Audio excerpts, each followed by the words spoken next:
Your attention is being hijacked. If you haven't noticed, everything around you is designed to direct where your attention goes. And the most powerful way to control someone's attention is through fear. Literally, people cannot get through their dinners anymore without staring at their phones. The news is an endless stream of doom and gloom. Stock market plunges, crypto crashes, high inflation, war, division, outrage. Well, welcome to the age of attention hijacking. And it is not accidental. It is by design. Your attention is the creative power of the universe. And where your attention goes, reality forms. So if someone else can control your attention, they control your reality. But what if I told you there's an ancient biblical secret hidden in plain sight, a teaching almost everyone misunderstands that isn't about morality, but it's about metaphysics. It is a teaching that reveals how to break free from the entire system of control. The question is, will you be a part of the new emerging consciousness, or will you remain captured in fear, distraction, and desperation? Now, I know where I'm going. I'm headed to the promised land. And in this episode, I'm going to invite you to come with me. Let's go. Guys, if it's not clear to you by now, you probably haven't been paying attention, but we are living in a consistent psychological operations campaign. This is not a conspiracy theory anymore. This is the reality of the conspiracy. Between media manipulation and central intelligence manipulation and corporate manipulation, it's all being exposed. And we've been lied to literally by an organized crime ring of power and influence, from pandemic narratives that we were lied about, to the Epstein narrative that we're being lied about, to intelligence agency cover-ups and misdirections that seem to be happening on a daily basis right now. These are not isolated events. They are coordinated psychological operations designed to shape perception. Now, make no mistake, this episode is not about doom and gloom. I've said over and over and over again, I believe in the certainty of the goodness of the future, but if you're going to overcome your opponent and create a victory, you have to know the opponent that is in front of you, and right now, this is the opponent. It is a hijacking of your attention through very sophisticated means. So we have been living inside a psychological prison for most of human history. But as a result of the internet and social media and this digital connectivity that's taking place, the veil is being lifted. And we're finally seeing the operating system. We're seeing the serpent or the snake as it is emerging. So I want to explain for a moment how this psychological operation works. It works through repetition, it works through fear, it works through identity division and emotional triggers. So when your attention is directed towards fear or conflict, you are highly controllable and unable to intentionally create what you want. So let's break down exactly how they hijack your attention biochemically, neurologically, and psychologically. The first one is through dopamine. So dopamine is the pleasure chemical. It's the anticipation chemical. It fires not when you get the reward, but when you anticipate it. And this is why sometimes, I don't know if you're like me, I'm sitting next to my phone and my hand like automatically moves to my phone to check something, even though consciously I don't need to check my phone. That's the addictive reward mechanism actually taking place. It's literally controlling your neurophysiology. This is why slot machines are so addictive. You don't know when the reward is coming, right? It's the unpredictability, the variable reward that creates the strongest dopamine spike of all. So it might be, a new message that you're getting or a DM on your social media. It might be an email. It might be checking some statistic or report, or it might be just the novelty of being able to swipe, right? And to be able to scroll and see something new that feels good. I was describing to my wife the other day that the relationship that I feel with my phone is very much like the oral fixation and using my hands that I had way back in the day when I was smoking cigarettes. This is literally the digital cigarette. And so intermittent reinforcement is the most powerful form of conditioning known to psychology. In other words, if this can be placed into your daily routine, it becomes addictive. And so think about your phone. Notifications, likes, comments, messages, scroll, scroll, scroll. Your device is literally a digital slot machine in your pocket 24/7. Every swipe is maybe there's something exciting that's taking place here. Every refresh, maybe there's something shocking. And your brain goes, don't look away, there might be something important next. This is dopamine-driven attention hijacking. Now combine that with fear. When the brain detects threat, the amygdala activates. And so cortisol and adrenaline, very powerful hormones and chemicals, are released. And the body goes into fight or flight or freeze. Now here's the key. When fear activates, the prefrontal cortex, the part responsible for logic and long-term thinking and creativity, it shuts down. So fear makes you less intelligent, way more reactive, and easier to control. It literally creates a tunnel vision. You stop seeing the full picture and you narrow in on the threat. And that is exactly what media does. They keep feeding us threats to trigger constant amygdala activation using tools and mechanisms that are naturally hyper addictive. And so we get headline after headline: crisis, outrage, collapse, enemy, danger. So dopamine keeps you coming back and fear keeps you frozen. Now, these two alone are powerful enough, but combine that with what all of us hold inside of our nervous system, which is trauma. So if you have unprocessed trauma, which we all do, or limiting beliefs, a fear of not being good enough, a fear of not mattering, a fear that you can't trust people, a fear that you're not safe, your nervous system is already primed for fear. And so that means the external fear messaging has a place to land inside of you. Trauma literally makes you hypervigilant, always scanning for danger. You feel me? I don't know if you're feeling it, but I always am like waiting for the next shoe to drop is the way that I would describe it. Always bracing for impact. And so when the media feeds you fear, your brain bonds with it. It actually feels safer to keep focusing on the fear than to let go. Because the brain thinks if I keep paying attention to the danger, I can protect myself. And so now fear becomes addictive within this entire addictive trilogy. Now add in technology, the platforms you use that are engineered by neuroscientists to exploit these exact mechanisms, infinite scrolling with no stopping cues, notifications that give you dopamine triggers, all this outrage content that triggers your fear, personalized feeds that start to psychologically profile you, and then algorithmic amplification, which creates insane emotional manipulation. That's the trap. And people say, well, that's just business. They want our attention. But it actually goes a lot deeper than that. This is not about advertising, right? Because these platforms don't just respond to your behavior, they actually shape it. They promote what fits certain agendas, and then they suppress what doesn't. And this is why you see certain narratives everywhere and others never appear at all. So this is behavioral modification at scale.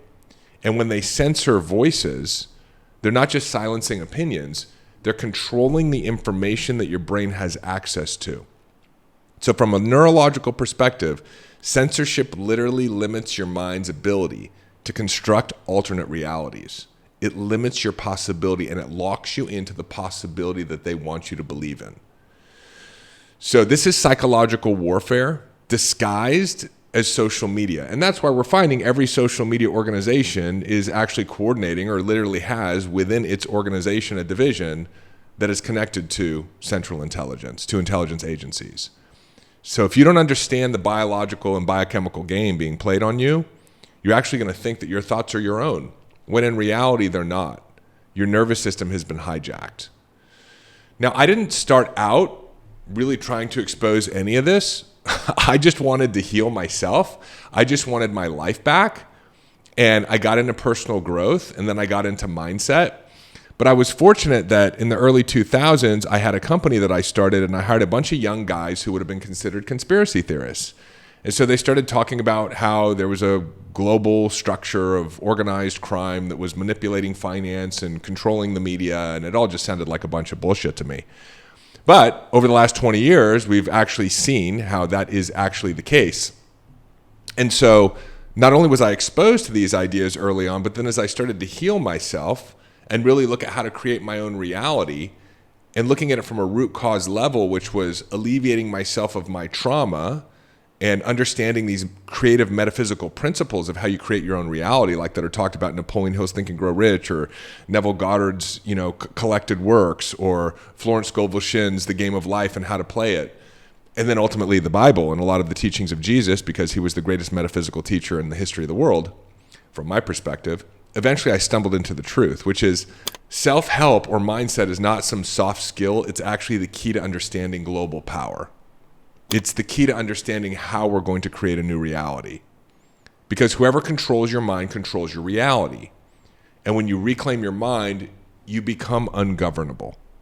So you become the king of your own kingdom or the queen of your own queendom. And most people are very easily controlled because every human being carries limiting beliefs and unmetabolized trauma. And trauma acts like a magnet for fear. So when fear propaganda is pushed, people take the bait, right? When there's an enemy that's presented, people believe in it. They become angry. They become divided. They become distracted. Whether the enemy is a group of terrorists far off in another country or whether the enemy is the political group that doesn't agree with what you agree with, right? This is how we become divided and distracted. We become positioned against each other. And if you haven't cleared your trauma, you're susceptible to psychological manipulation. Hey, it's David. Quick announcement before we get back to your episode. Our annual event, the Powerful Living Experience, is coming up. There's a link in the show notes, or you can visit powerfullivingexperience.com. Check out the video of last year's event. We're going to be bringing together 1,000 impact-driven entrepreneurs, leaders, and game changers to spend 3 days doing what matters most. Going really, really deep on identifying the limiting beliefs and subconscious programs that are still preventing you from your full potential, and going through deep experientials and trainings and transforming them. We're also going to be getting into concepts like wealth creation, purpose, greatness, money, relationships, health. And if you're an entrepreneur, we're going to be spending about 20% of that event opening up my business playbook, the same strategies and tactics and techniques that we use to go from $0 to $30 million in an impact-driven business while spending 90% of my time doing what I love. There's nothing like the Powerful Living Experience. Inc. named it a top 3 must-attend personal development event for entrepreneurs and leaders, and I want to see you there. We've got some discounted tickets right now, plus some additional bonuses. Again, all the information is in the link in the show notes, or you can jump on over to powerfullivingexperience.com, get registered, and I will plan on seeing you there along with 1,000 other impact-driven, incredible members of our community for 3 days that you will never forget. And now, back to your regularly scheduled episode. When you get into healing work, like all of the conversations that we have on this show, fear no longer sticks to you. You start to build a nervous system that is downregulated and that is not as susceptible or triggered by these fear cues. And so you stop reacting. And when you stop reacting, you can start choosing. That's sovereignty. That's personal freedom. You start to become impervious to the psychological operations and the campaign and the media. You become impervious to the programming. So when you're susceptible to it because you have a lot of anger or resentments or limiting beliefs, and then these messages play off of that fear, your attention gets hijacked. And you start creating within their agenda versus creating what you want out of your own life. And when you have psychological and emotional resiliency and freedom and sovereignty, you can start to self-direct your attention towards your dreams, towards your vision, whether that's just having financial prosperity versus the financial insecurity that they're perpetrating upon you, or whether or not that's health within your body, regardless of the doom and gloom and all the viruses and bacteria that are coming to get you, or whether that is love and compassion and connection because you no longer feel angry or divisive against people who might have a different opinion than you. You're starting to create your own reality. You're pulling away from or disintegrating what you've been enslaved into, and you're essentially taking the red pill, right? You're red pilling yourself and waking up out of the matrix. So what's fundamental to understand, and why I spend so much time teaching this on this channel, is that in order to create, you have to be able to direct your attention. All creation requires directed attention. Attention is soul. If you think about what attention is, I want you to just notice right now that there's this life that is living through your body right now. It's expressing itself, and you're using your body to be able to hear and potentially see this episode. But there's a presence inside of you that is receiving this information, that is experiencing this conversation. That is your soul. That's your consciousness. And so you can direct your attention into different places, which is essentially directing your soul towards different experiences. And as you are able to direct intentionally your soul somewhere, creative force follows. Attention or spirit or soul is literally the creative force of the universe. So if you focus on fear, you manifest more fear. That's how humanity became trapped in totalitarian control. And even the Bible says over 300 times, fear not. It's like the number one most written recommendation in the Bible, fear not. Why? Because fear equals the surrender of your attention. It equals the surrender of your soul. And whatever you direct your attention towards actually grows and becomes stronger, even if you think you're fighting something. So a lot of what's happening right now in people becoming angry even about this system of control or this global organized crime ring or this psychological operations campaign, as I would describe it.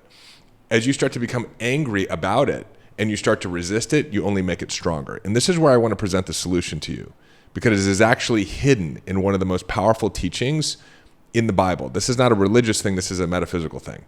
If you want to create something new in your own life, or we want to create something new as a brotherhood and a sisterhood of human beings, we cannot continue to fight the old. So we create the new if we liberate our consciousness, we heal our trauma, and we become immune to fear. That's the formula, right? Liberate our consciousness, heal our trauma, and become immune to fear. We can then direct our attention towards what we want instead of what we fear. Because if our attention is directed towards what we fear, we just get more of what we fear. And this is actually the true meaning of the quote from Jesus, from Sermon on the Mount, when Jesus said, turn the other cheek. When you're confronted by evil, do not resist, but turn the other cheek. So this is not about weakness or placating evil or power and allowing someone to hit you on the other side once they've already hit you on one side. This is actually a spiritual technology that Jesus is recommending. So rather than continuing to resist evil, we notice evil. And what happens when you turn your cheek? Let's say, for example, you notice evil to the right. When you turn your cheek, you direct your head towards the left. And that is actually representative of shifting your attention. You are pulling your attention away from evil, and you are turning the cheek, and you are directing it into a new space of possibility. Having acknowledged evil, but understanding the metaphysical principles and having healed and no longer allowing your attention to become hijacked by those things that upset you, you use what upsets you as a catalyst for getting clear on what it is you want to create. I do not like censorship. I am going to create freedom of speech. I do not like the forever wars. I am going to create peace and harmony. I do not like financial insecurity or financial fear. I am going to create prosperity and abundance for myself. Notice evil, and then turn the cheek and direct your consciousness and attention towards the equal and opposite of that which evil represents. And this is the most powerful technique in the world for transforming your reality, and as we do this together, transforming the world. You don't feed the old paradigm, you start to build a new one. You know, I remember when I first got into this business that I have, and there were a lot of other people with a lot of partnerships. And I was like, oh, I don't really know that many people. But rather than continue to say, well, I don't know that many people, and I don't have that many friends, and I don't have that many colleagues, and I don't have that many partners, I turned my cheek. And I made a decision that I didn't know how, I didn't know when, but I was going to build amazing relationships with other incredible people doing amazing things in the world. I was going to support them in their mission. They were going to support me in mine. Literally within months, my network started expanding through coincidences and synchronicities. I was single for 10 years. I turned the cheek. I made a new decision, which was I didn't know how, I didn't know when, but I was going to meet a beautiful, intelligent woman and make her my wife. 2 weeks later, I met the woman who is now my wife through a series of coincidences and synchronicities. So you don't feed the old paradigm, whether it's in your life or whether we're looking at the world together. You direct your attention towards what you want to create. Now, individually, this changes our lives, but at scale, this changes civilization. And so that's what's happening right now, and why I believe in the certainty of the goodness of the future is that more and more and more of us are healing, more and more of us are seeing the structure of the serpent of control that exists in the world, and we're no longer buying into it. But what's important here is we no longer entangle with it. We are confronted by evil, we turn the cheek, we direct our attention towards that which we want to create. It's important to understand the old fear-based control system is breaking. That's why we're seeing so much chaos right now. That's why we're seeing the insane acquisition of social media companies so that more censorship and control can be put on top of those platforms. But it's not going to work because more and more people are waking up and healing and reclaiming their attention. And so what we're seeing right now, even though it's got some significant speed bumps along the way because change is challenging, a new humanity is emerging. And not by force, but by consciousness. So this is like Dr. Strange level shit. We're able to manipulate reality. But in order to do that, we have to liberate our own consciousness. In order to do that, we have to heal so that our attention cannot be hijacked. But what's so exciting right now is that we are witnessing literally the dawn of the attention sovereign human being. And so it's important to understand that mindset isn't just personal development. It's the number one survival tool and thriving tool that exists today. You have to treat your mindset like your life depends on it, because it does. And you got to get emotionally stronger, psychologically stronger. Heal your trauma, forgive your resentments so that you can no longer be entangled by them, and do the inner work. We've got so many incredible programs. You can jump on over to davidbear.com. You can download my free ebook. You can subscribe to one of our online courses, the Mind Hack program or the Whole Human Framework. Buy my book, A Changed Mind. Show up at our annual event, the Powerful Living Experience Live. There's so many resources around you. All the links are in the show notes so that you can get to the root cause of what allows your attention to be hijacked, which is the healing that is required to take place inside of you. So do the inner work. Number 2, set some digital boundaries, because these things, as helpful as they are equally dangerous if not intentionally used. Do a digital detox, right? Take a few days off. Allow your nervous system to rest, especially during connection times, dinners, meals, conversations. Don't bring your phone into sacred spaces, right? When you're being creative, when you're being intimate, give yourself some momentum. Break the habit of the digital addiction. Minimize the news. Stay informed, right? But not addicted. Pay attention so you can see what's going on in the world. Notice evil and turn the cheek. But spend the vast majority of your time not complaining about what's going on or fearing what's going on, but putting your energy and attention towards what you want to create. And disconnect several hours before bed. End the day in gratitude, not watching fear. It sets the intention for the next day. And most importantly, what I found is surround yourself with other people who are like-minded. Be in the conversation with others, whether that's face-to-face, whether that's listening to podcasts like this one. Feed yourself emotionally and psychologically. It's nutrition, right? Because attention is life, and whoever owns your attention owns your future. So I would recommend you make a priority of owning your own attention, because your attention is the most valuable resource you possess. It is more valuable than money. It is more powerful than technology. It is more sacred than time, because where your attention goes, reality manifests. And for generations, people have kept us distracted, divided, addicted, outraged, and afraid. And not by accident, on purpose. Because if they can control your attention, they can control your reality. But there is a revolution happening right now. And it is not a revolution of violence. It is not a revolution of politics. It is a revolution of consciousness. People are waking up. And people are healing. They are doing the work so that they can no longer be hooked by the system. People are reclaiming their minds and their nervous systems and their personal power. And when you reclaim attention sovereignty, you no longer create from fear. You create from vision, you create from love, you create from purpose, and you create from that deep inner place in you that already knows who you are and why you are here. This is what Jesus was pointing to when he said, turn the other cheek.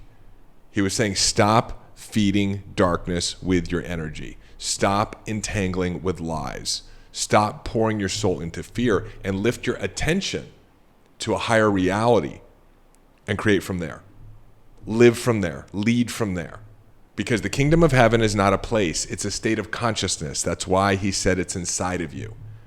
And the moment you reclaim your attention, you step into it.